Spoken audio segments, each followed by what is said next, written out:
Salud amigos, tripulantes de nuestra querida, contaminada y única nave espacial. La misma que, desde la última vez que nos vimos por estos medios, ha dado otra vuelta sobre su eje imaginario y, por supuesto, sigue generando acontecimientos en pleno desarrollo. Algunas veces hemos hecho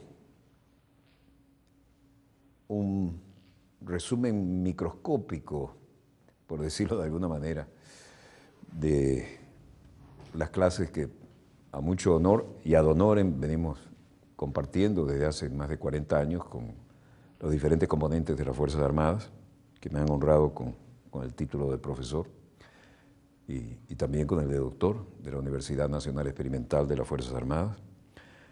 Pero siempre ha habido un leitmotiv en esto, ¿no?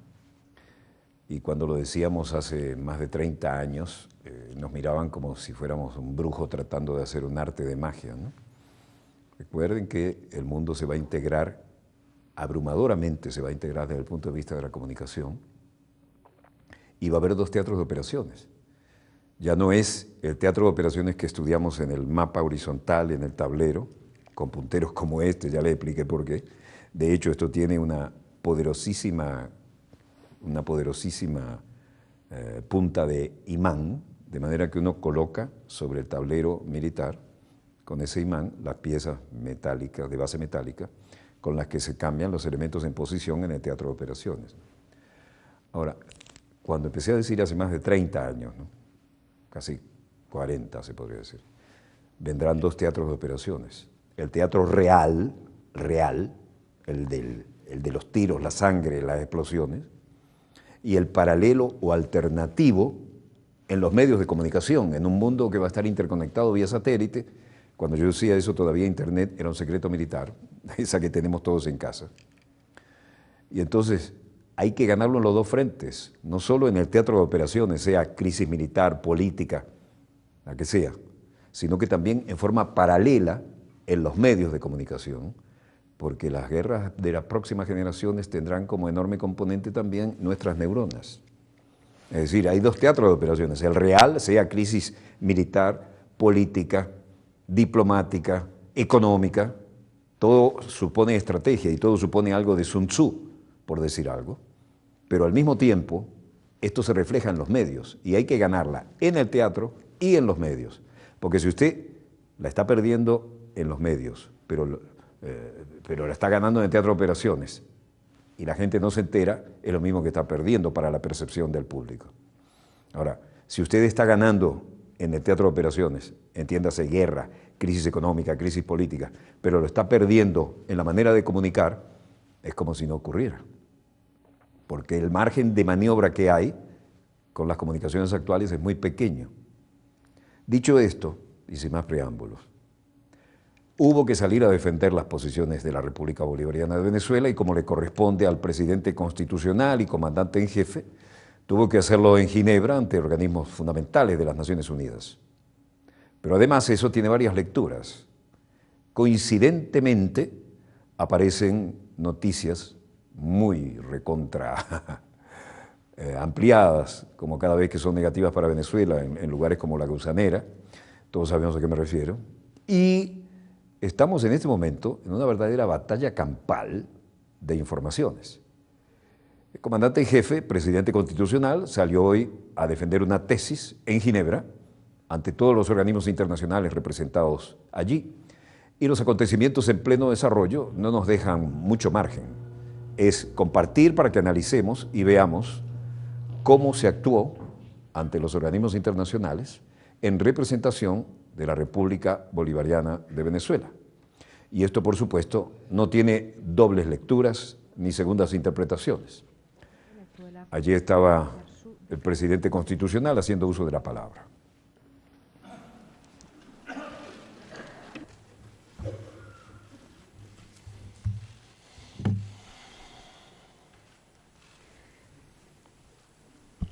Ante todo, exigió a la ONU que respete la voluntad de Venezuela de ser independiente.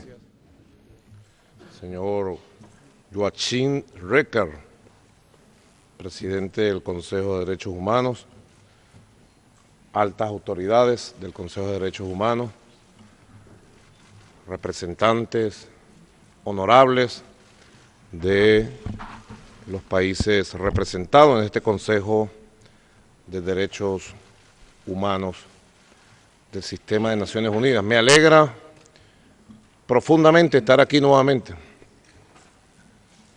Hace algunos años, como ministro de Relaciones Exteriores de nuestra República Bolivariana de Venezuela, me correspondió estar defendiendo la verdad de nuestra patria en el examen periódico universal del año 2011, que afrontamos siempre de manera transparente y siempre Venezuela en batalla por la verdad. No es la primera vez que algún funcionario por allí lanza acusaciones temerarias, tomadas de las agendas de acoso mundial de la media imperial contra la patria de Simón Bolívar. Y no será la primera vez que derrumbemos las mentiras con la poderosa fuerza de la verdad que tiene nuestra patria. Muchas gracias por recibirme. Traigo la verdad de Venezuela nuevamente. Ahora como presidente de nuestra amada patria, y agradezco a todo el sistema de Naciones Unidas el apoyo permanente que le dan a Venezuela en los procesos de construcción progresiva de un nuevo Estado, como reza nuestra Constitución, de un nuevo Estado social, de un nuevo Estado de Derecho, de un nuevo Estado de justicia, de un nuevo Estado democrático. Saben ustedes los esfuerzos que hace nuestro pueblo por construir una nueva situación de igualdad, de justicia. Quiero agradecer especialmente a todos los países representados en las Naciones Unidas por el voto favorable a Venezuela para ser reelecta por 3 años más como miembro del Consejo de Derechos Humanos de Naciones Unidas. Es un voto de confianza universal de la comunidad internacional que ha expresado su voluntad por encima de campañas, de manipulaciones, de mentiras. Bueno, va limpia esa bandera alzándose de la lucha de un pueblo entero, el pueblo venezolano, por construir su nueva independencia, por construir su nueva historia. Para eso he venido, en primer lugar, para dejar sentado nuestro agradecimiento y nuestro compromiso en la construcción de un verdadero sistema, de un nuevo sistema de derechos humanos, valga la expresión, para la humanidad. Importantes esfuerzos culminaron en el año 2006 con la creación de este Consejo de Derechos Humanos. Y tenemos que decir, al pasar de estos años, ha valido la pena, pero falta mucho por hacer. Tendríamos que decir desde los pueblos, desde los gobiernos, falta mucho para hacer, para consolidar un sistema de derechos humanos, para consolidar este cuerpo colegiado, colectivo, que permita ir estableciendo lo que dice en la puerta de la sala al entrar de esta magnífica instalación, para ir estableciendo un verdadero diálogo de civilizaciones, un verdadero diálogo humano, donde no se quiere imponer un criterio sobre los pueblos, sino donde se quiere entender la historia de dónde venimos nosotros, qué somos hoy y qué buscamos ser hacia el futuro. Los pueblos de la América Latina, los pueblos del Caribe, los pueblos de África, los pueblos de Asia, los pueblos del mundo, que tenemos una historia que ha ido conformando una identidad en la búsqueda humana. Somos nosotros, como muchas veces lo dijo nuestro comandante Hugo Chávez, a quien invoco y recuerdo, magnífico líder de esta humanidad del siglo XXI. Somos nosotros, aquí estamos, reconozcámonos, somos nosotros, desde la América del Sur, los pueblos que ayer fuimos esclavos y martirizados. ¿Cuántos siglos de martirio y de esclavismo sufrieron nuestros abuelos? ¿Quién habla del holocausto indígena 80 millones de seres humanos exterminados para imponer la verdad de aquella época, la misma verdad imperial y colonial a la usanza de hace 500 años. Se nos trató de decir que era el descubrimiento, venían a descubrirnos, vinieron fue a exterminarnos. ¿Quién habla del holocausto afroamericano? ¿Cuántos abuelos nuestros fueron desterrados, secuestrados, sacados de su raíz primigenia, de su cultura, de su religión, y vinieron a darnos la textura de este color, la fuerza de nuestro ritmo, pero también vinieron a dejar una estela de dolor? 40, 60 millones de abuelos africanos fueron traídos, asesinados. Todavía las investigaciones no arrojan resultados conclusivos, pero toda la América nuestra fue llena de esclavismo, que hoy tiene su continuación más directa en el racismo que todavía combatimos los pueblos del mundo. Fuimos los pueblos esclavos, martirizados, y hoy estamos aquí de pie. De pueblos esclavos martirizados, hoy somos pueblos libres, buscando un camino, cada quien respetando sus ritmos. Nadie puede venir a enarbolar un modelo de sistema político, de sistema económico que sea uniforme, de pensamiento único para imponérnoslos a todos. No. Así como lo hicimos en los últimos 2 días que participamos en una extraordinaria cumbre en Arabia Saudita, entre los países árabes y los países de América del Sur, hoy venimos también a ratificar el derecho de los pueblos del sur a ser nosotros mismos y a que se nos respete en nuestra identidad y en nuestra búsqueda, en nuestra idiosincrasia. Venezuela ha tomado un camino desde hace 17 años de construcción de un Estado social de derecho y de justicia. ¿Saben ustedes que la Constitución de la República Bolivariana de Venezuela nació de un proceso popular constituyente? Un proceso que refundó las bases de la República y que trazó en un gran debate único en la historia de nuestra tierra, trazó las líneas maestras de lo que ha sido, es y será el futuro de nuestra patria. Pudiéramos decir que hace 17 años, con el proceso constituyente que fundó esta Constitución y que trazó los destinos presentes y futuros de nuestra patria, nació una nueva forma de ver la construcción de los derechos humanos. Por primera vez en Venezuela, ver los derechos humanos como un cuerpo indivisible, integral, que agrupa un conjunto de dimensiones y pone al ser humano en el centro de los esfuerzos para el desarrollo de las distintas dimensiones que lo lleven a la felicidad social, como fue el concepto histórico que legáramos de Simón Bolívar en su discurso de Angostura del 15 de febrero de 1819. Decía el libertador Simón Bolívar: el mejor sistema de gobierno es aquel que sume y aporte a su pueblo la mayor suma de felicidad social, la mayor suma de seguridad social y la mayor suma de estabilidad política. Conceptos que integró, la mayor suma de felicidad social. De ahí nosotros hemos tomado, nuestro comandante Chávez tomó el legado del libertador Simón Bolívar, precisamente para empezar a construir un concepto integral y poner al ser humano en el centro de los esfuerzos. Esta Constitución, que fue escrita de puño y letra de millones de seres humanos y que es la única Constitución en la historia de Venezuela que fue consultada y fue votada y aprobada en votación pública, transparente, legítima por el pueblo de Venezuela, establece en su tercer título 9 capítulos donde define muy claramente este concepto que para Venezuela, a pesar de ser aprobado en 1999, representó la llegada del siglo XXI temprano a nuestra patria. Define claramente la protección de los derechos de sectores sensibles de la sociedad, de nuestros niños y niñas. Los define como sujetos de derecho constitucional y social. define la protección por primera vez en la historia de los derechos ambientales, ya en 1999.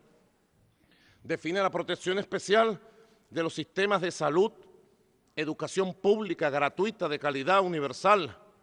Define la protección de los derechos laborales de los trabajadores, el derecho a la estabilidad, a la calidad del trabajo, del empleo. Define la protección de los derechos salariales, contractuales. Define la protección de los derechos de los jóvenes, de los adolescentes, la protección de las mujeres de manera especial, de las personas con algún tipo de discapacidad. Es una Constitución que en su título tercero, 9 capítulos, 116 artículos, un tercio de la Constitución fue redactada, fue concebida como una estructura que marcara transversalmente la construcción del nuevo país, que arrancó en 1999.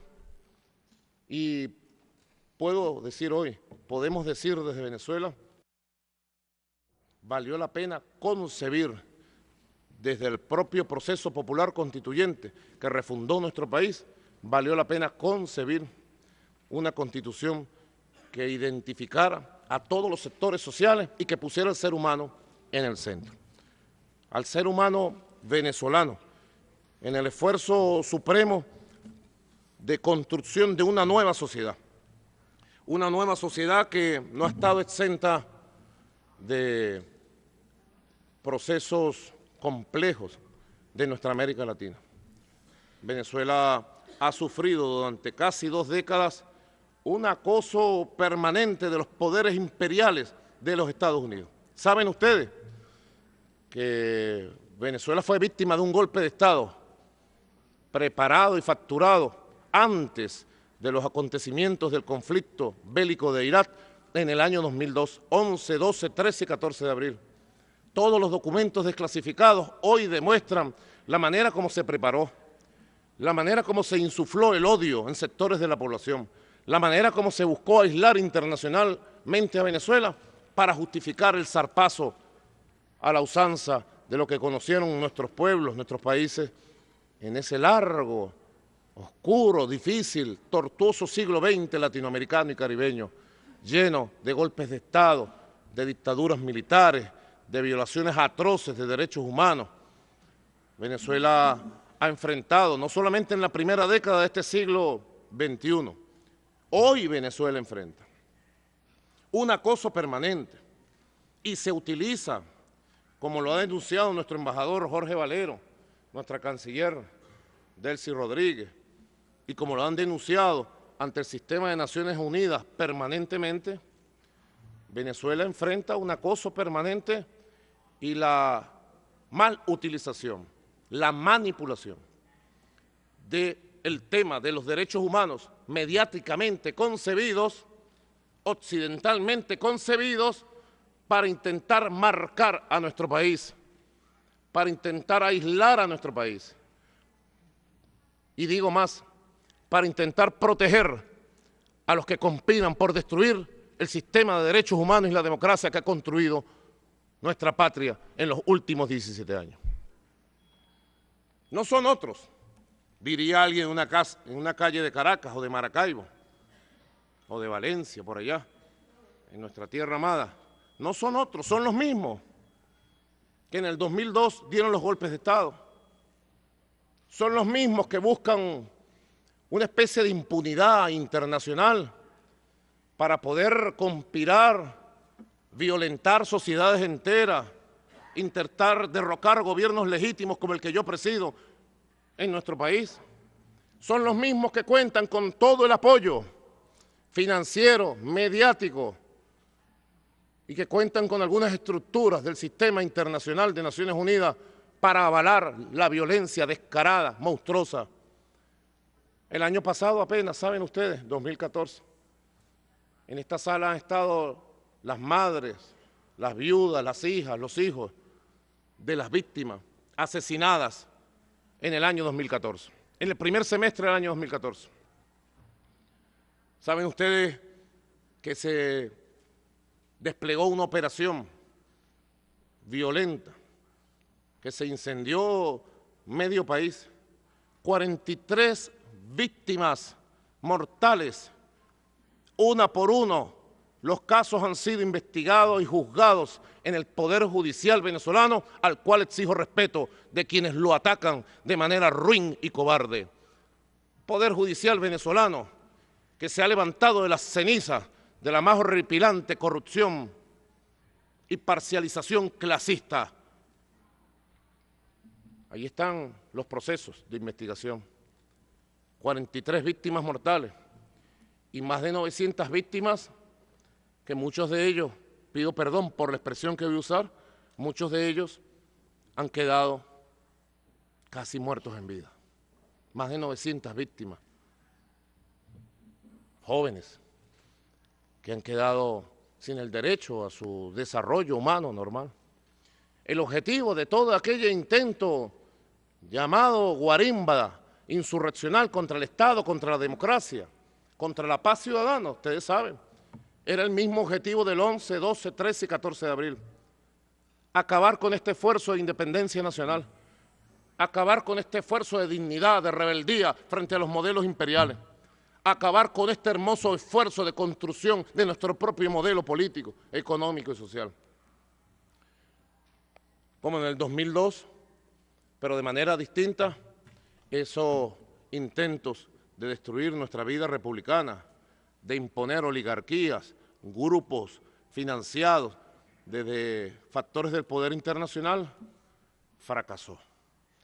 Y luego de su fracaso, los victimarios van por el mundo apoyados por los poderes fácticos, mediáticos, financieros e imperiales, vendiéndose como víctimas, cuando lo que de verdad son victimarios de un pueblo y de una democracia.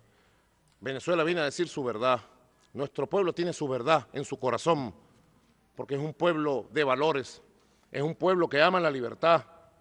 Nosotros, nuestra generación de hombres y mujeres, no venimos de los altos salones de las élites mundiales. Cada uno de nosotros venimos de los campos de la lucha popular, de los sindicatos, de la lucha obrera, de las universidades, del magisterio. Somos hombres y mujeres que levantamos una nueva generación, una nueva identidad popular nacional y que está planteándose el reto inmenso de construir una nueva sociedad. Una nueva sociedad. Vamos avanzando en cada uno de estos derechos. En el examen periódico universal del año 2011 pudimos entregarles a ustedes de manera oficial, como vamos a hacer el próximo año, 2016, pudimos entregar los avances importantes que tiene nuestra patria en la lucha contra la pobreza y la miseria. Nuevo discurso de ataque contra Venezuela. Hoy puedo decir, a pesar de un año 2015 difícil por una guerra económica y porque los precios del principal producto de exportación del petróleo se desplomaron un 64%, hoy Venezuela va a cerrar este año con cifras récord de reducción de la pobreza y de la miseria. No es verdad que hay una tendencia tangible de aumento de la pobreza y de la miseria. Venezuela tiene un conjunto de planes sociales en un sistema de misiones y grandes misiones que protege a nuestro pueblo en la educación pública, gratuita, expansiva y de calidad, en la construcción de un nuevo sistema de salud pública que hoy por hoy atiende al 83% de los venezolanos, en la construcción de un sistema de construcción de vivienda que rompe récord en construcción de vivienda en el mundo, viviendas decentes, con el desarrollo del concepto del hábitat como elemento integrador para que el ser humano viva en comunidad. Hoy por hoy también tengo que decir que por la implementación de inversiones públicas, a pesar también de la guerra económica y de la caída abrupta de los ingresos públicos de la exportación petrolera, Venezuela viene defendiendo también la generación de empleo y este año Venezuela debe cerrar con los índices más bajos de desempleo. más bajos de desempleo de nuestra historia. Quizás estemos marcando un 4.7, un 4.8, que es mucho decir, pero además la calidad del empleo que se está generando, la protección del empleo, la protección del ingreso, del salario de manera permanente. En esta Constitución, yo fui constituyente, participé en su redacción, en las consultas públicas que realizamos para su redacción, y establecimos algo que para nosotros, los luchadores sindicales de los años 80 y 90, era un sueño. Establecimos algo así como el concepto constitucional de una escala móvil de salario para la protección del ingreso de los trabajadores frente a los embates de la economía, frente a los embates de las crisis o frente a los embates de la inflación. Bueno, en la aplicación de este derecho constitucional, en 17 años se ha defendido el salario. Este año, solamente este año, hemos establecido un sistema de protección trimestral del salario y ha habido 4 ajustes y aumentos salariales muy por encima de la inflación, siempre cuidando el ingreso como un elemento fundamental que, sumado a las políticas públicas de las misiones y grandes misiones, va acompañando y va colocando al ser humano en el centro. El ser humano como beneficiario de los servicios públicos de la educación, de la salud, del derecho a la alimentación, del derecho a la vivienda, del derecho al hábitat, del derecho a la cultura, de los derechos a la cultura y a la identidad, del derecho a la nacionalidad. Un conjunto de políticas públicas que hoy por hoy nos permiten ser optimistas y que han sido sometidas a distintas coyunturas. Año 2014, una coyuntura violenta en lo político, que supimos con los instrumentos de la ley y la justicia enfrentar y avanzar por encima de esas coyunturas. Un año 2015 muy complejo y difícil en lo económico, que ha puesto a prueba el modelo, para proteger, atender, extender sus brazos para la población más vulnerable.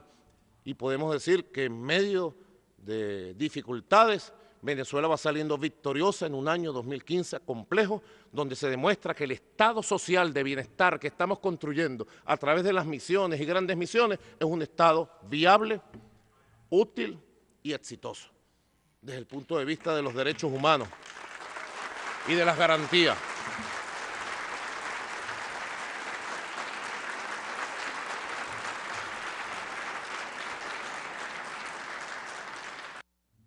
El año pasado, bueno, en medio de las circunstancias que he citado y que ustedes conocen,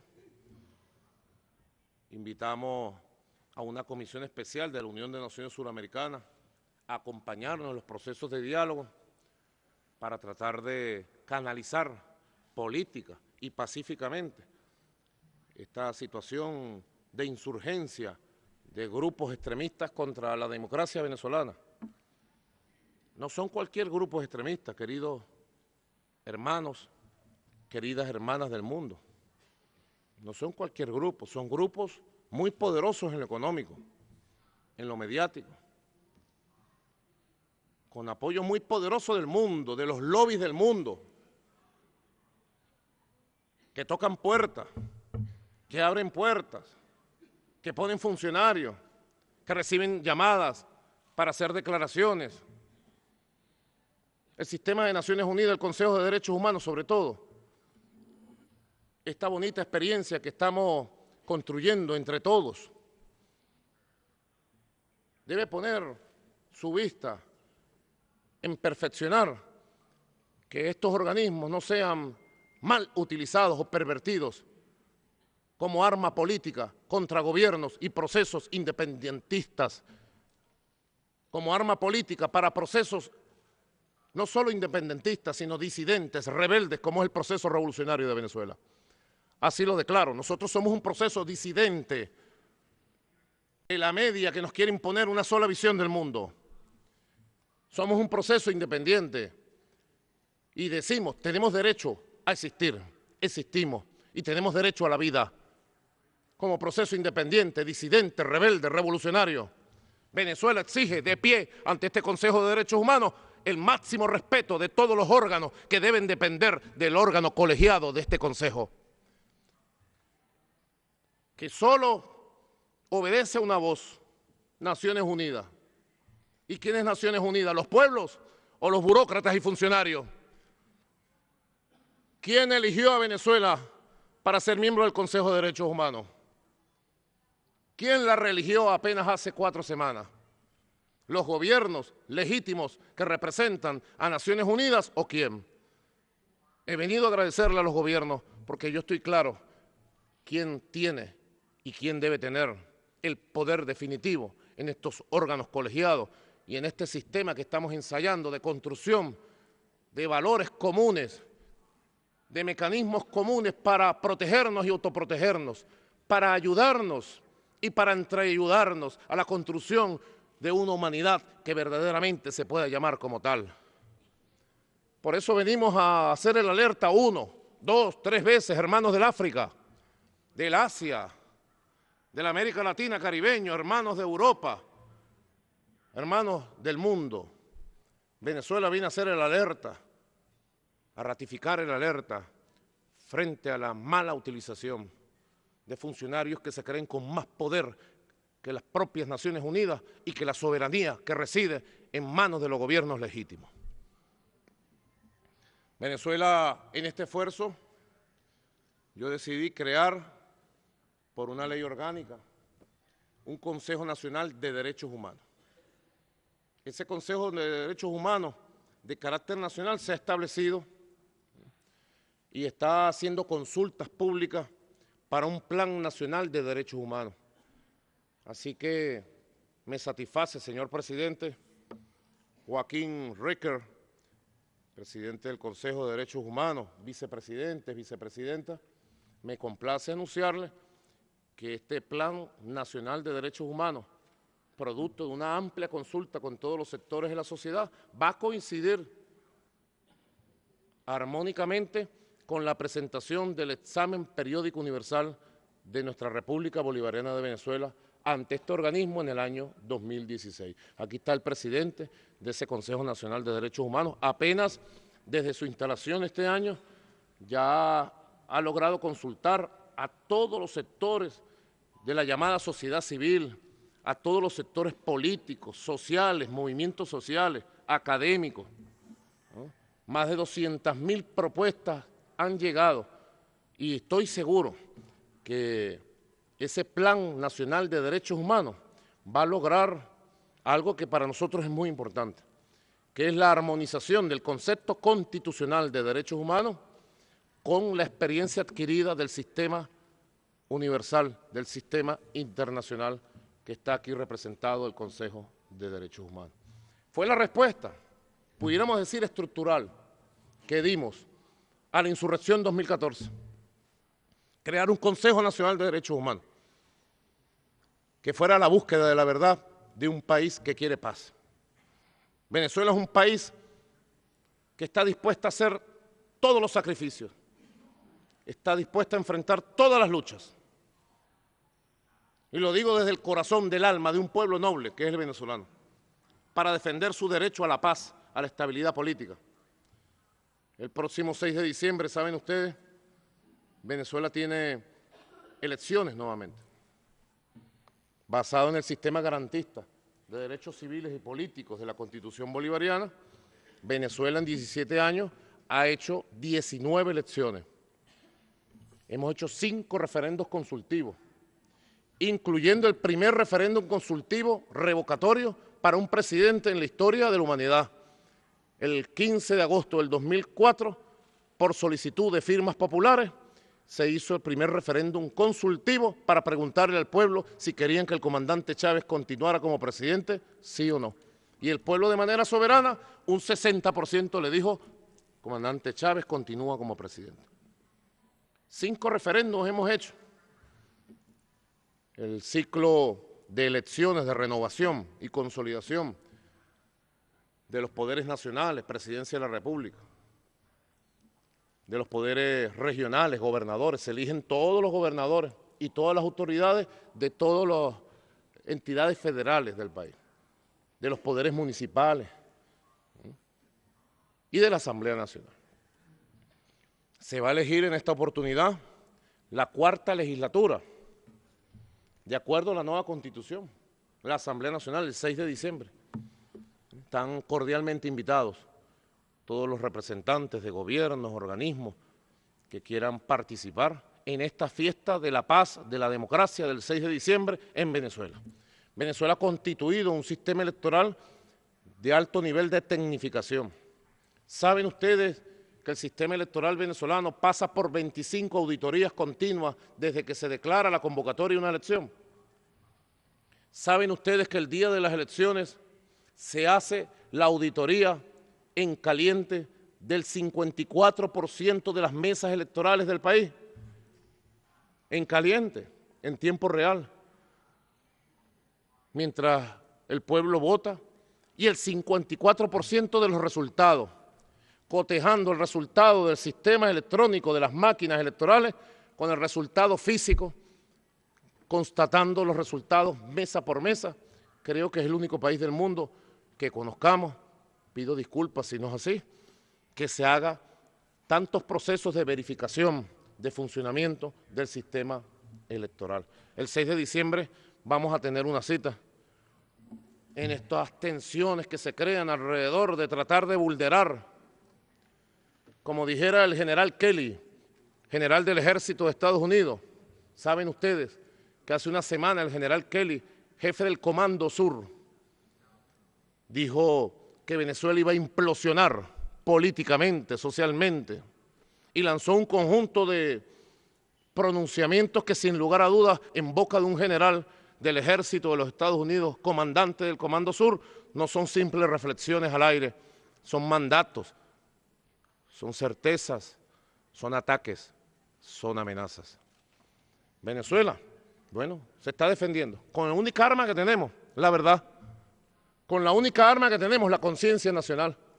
Y yo estoy seguro, se los digo aquí, hoy, jueves 12 de noviembre del 2015, yo estoy seguro que en las próximas semanas, cuando se realicen las elecciones del 6 de diciembre, nuestro pueblo va a ratificar su vocación de paz, de soberanía, de democracia y de libertad. Son retos de los sistemas políticos, sociales, económicos que estamos enfrentando. Yo agradezco profundamente esta oportunidad de diálogo, de encuentro sincero, de debate. Estamos llegando, aterrizando apenas hace unos minutos de Arabia Saudita, de una extraordinaria cumbre, estaba diciendo, de los nuevos sistemas del nuevo regionalismo mundial. Un nuevo regionalismo ha nacido, apunta hacia un mundo pluripolar, multicéntrico. Nosotros amamos el sueño de construir un mundo multipolar, multicéntrico en lo político, en lo económico, en lo humano. Practicamos y amamos la idea del diálogo de civilizaciones y de cultura. Eso es lo que hemos ido a hacer a Arabia Saudita. Y ahí no hemos encontrado la América del Sur que existe, porque la América del Sur también existe, como dijeran Mario Benedetti y Eduardo Galeano. Nuestra América del Sur se ha ido a encontrar con los pueblos hermanos del mundo árabe. Cuarta cumbre, se ha decidido hacer una quinta cumbre en el 2018 en Venezuela. Gracias, le hemos dado. Y de ese diálogo hemos venido a aterrizar aquí en el Consejo de Derechos Humanos a este diálogo también humano de civilizaciones. Venezuela asume el escaño por 3 años más. Año 2016, año 2018. Todos los años que están transcurriendo de este nuevo siglo XXI son cruciales. ¿Qué va a pasar en estos 3 años con la migración dolorosa, humanitaria, de los pueblos del Medio Oriente, de los pueblos del África hacia Europa? Creo que nadie tiene una bolita mágica, pero más allá de una bolita mágica, podemos imaginarnos el dolor que ya ha causado las guerras de saqueo y destrucción, el intervencionismo ilegal que destruyó Libia, que caotizó Afganistán, que ha destruido Siria. ¿Por qué emprenden el camino hacia Europa? Miles y miles de hermanos y hermanas del África y del Asia y del Medio Oriente, buscando salir del desierto, buscando un oasis de paz, de estabilidad, de tranquilidad. ¿Qué pasará en los próximos 3 años? Venezuela viene a poner su voz y su esfuerzo para resolver la crisis humanitaria que está aquejando a nuestros hermanos pueblos y que está afectando a toda Europa. Lo ponemos como elemento número 1 en nuestra agenda y en la agenda que proponemos compartida. Atender a los miles y miles de migrantes, protegerlos. No puede ser que esté ocurriendo en el Mediterráneo lo que está ocurriendo. ¿Qué dirá el alto comisionado de derechos humanos sobre lo que sucede en el Mediterráneo y la muerte de miles y de miles y de miles? ¿Será que ha ido al Mediterráneo a atenderlo? Venezuela viene en los próximos 3 años a apoyar con más amor, pasión y fuerza que nunca la causa del pueblo palestino y su derecho a su tierra, su derecho a la independencia, su derecho a un Estado libre, su derecho a la vida.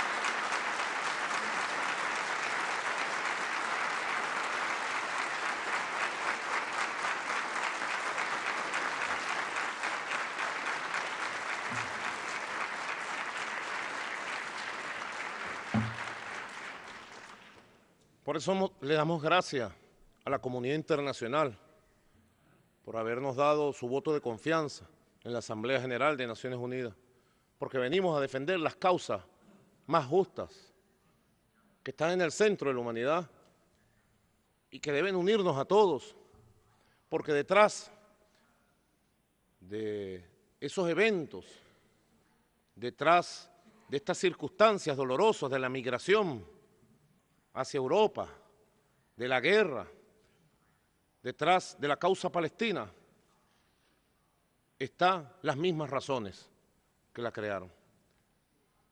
El respeto al derecho a la vida de los pueblos, la imposición de los modelos a través de la guerra, el intento de imponerse hegemónicamente como potencias dominantes por encima de la voluntad de los pueblos, que ayer fuimos esclavos y ayer fuimos colonia, y hoy queremos ser pueblos libres, hombres y mujeres libres. Es la misma causa para toda la creación de los conflictos. Así que Venezuela viene a ratificar su voz. Excelentísimo señor presidente, vicepresidente, su voz y su compromiso en esta batalla tremenda. Venezuela el próximo año asume, como ustedes saben, la presidencia del Movimiento de Países No Alineados, que agrupa a 120 países de nuestro sistema de Naciones Unidas, y desde el Consejo de Derechos Humanos queremos aportar de manera humilde pero apasionada en la presidencia del Movimiento de Países No Alineados todo el proceso que nos lleve al perfeccionamiento de este sistema que ha nacido como un ensayo. Si pudiéramos decir un ensayo feliz o infeliz, creo que es un ensayo feliz, porque ha sentado las bases este Consejo de Derechos Humanos de elementos claves que rectifican los errores que llevaron a la decadencia de los mecanismos que existieron para vigilar, garantizar y proteger los derechos humanos en el pasado a nivel de Naciones Unidas.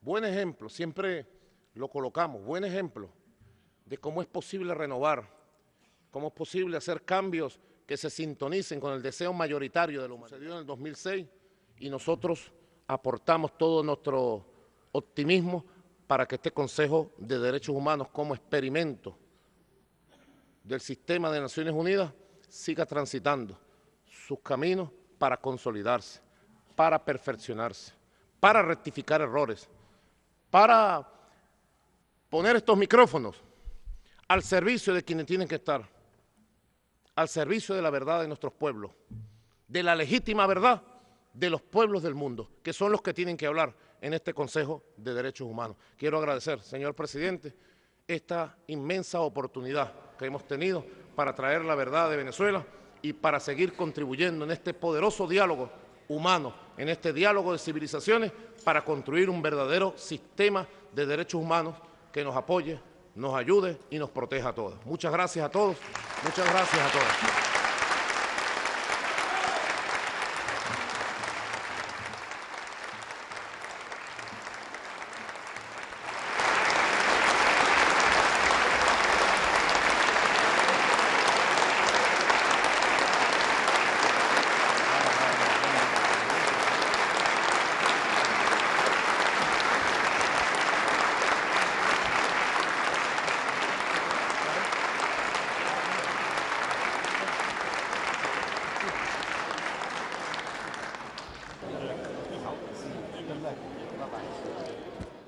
Ovación de pie, cerrando el discurso del presidente constitucional de la República Bolivariana de Venezuela, desde Ginebra, Suiza, ante el Consejo Mundial de los Derechos Humanos.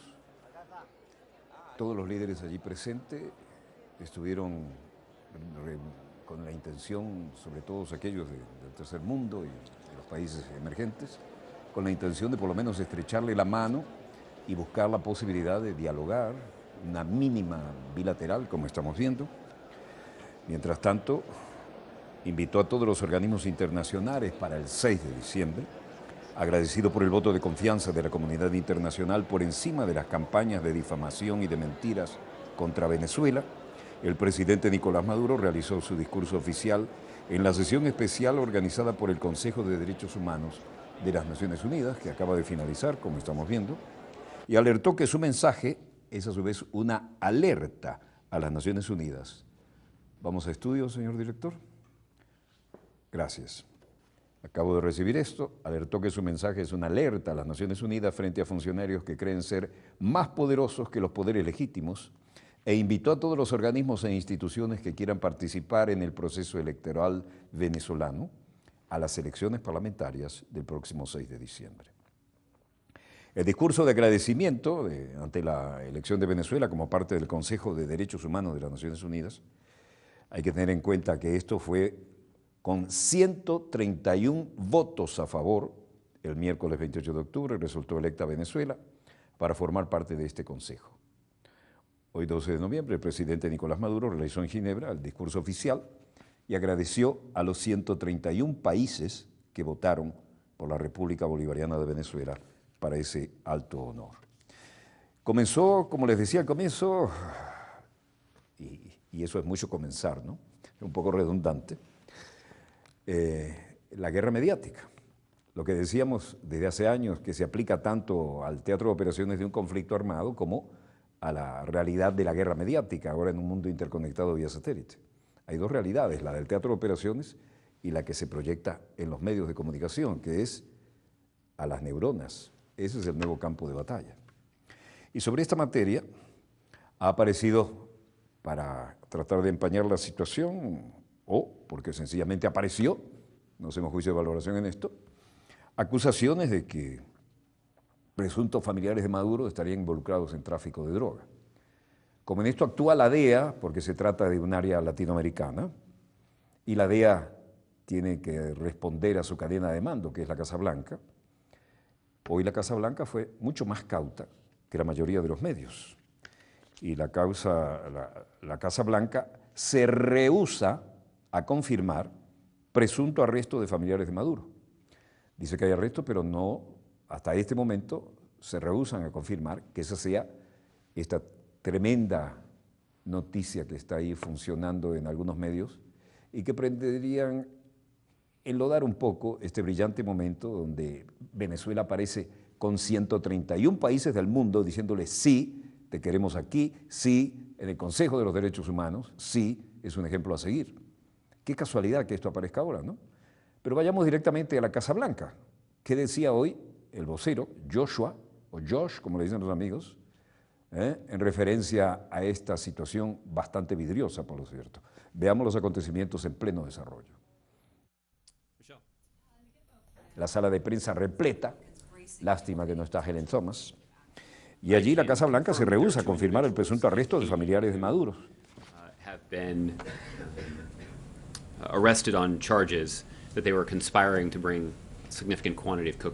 Confirmo que hay 2 personas en Haití que han sido arrestadas por cargos que estábamos conspirando para llevar una cantidad importante de cocaína a Estados Unidos. Sin embargo, Hay minifaldas, pero no está Helen Thomas, que en paz descanse. Pero, sin embargo, no puedo confirmar la identidad de las personas. No la puedo confirmar, y a medida que se relaciona con el impacto que puede tener en nuestras relaciones más amplias con Venezuela, creo que es difícil para mí hacer comentarios sin confirmar o no la identidad de los individuos que han sido arrestados. Esto es lo último, recién llegado desde la Casa Blanca, y no abrimos otra hipótesis, sino lo que acabamos de recibir desde Washington, directamente por el vocero oficial, con la sala de prensa, como vieron, repleta en la Casa Blanca, porque hoy era un día de muchas noticias. Y, lamentablemente, estaba recordando una frase de Helen Thomas, ¿no? La decana de todos los periodistas de la Casa Blanca, gobierno tras gobierno. Dice, usted no puede criticar aquí a ciertos países y a ciertos gobiernos y al mismo tiempo intentar sobrevivir. Cita textual de Helen Thomas.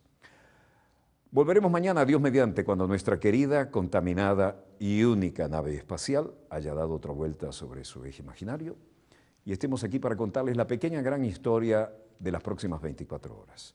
Mientras tanto, donde quiera que se encuentren de ese lado del receptor, desde el estudio 3 de Venezolana de Televisión, el canal pionero de la televisión venezolana, finaliza aquí Dossier, el programa decano de información internacional vía satélite en todo el hemisferio occidental. Les habló Walter Martínez, productor y conductor del mismo. Disponga usted las cámaras, señor director.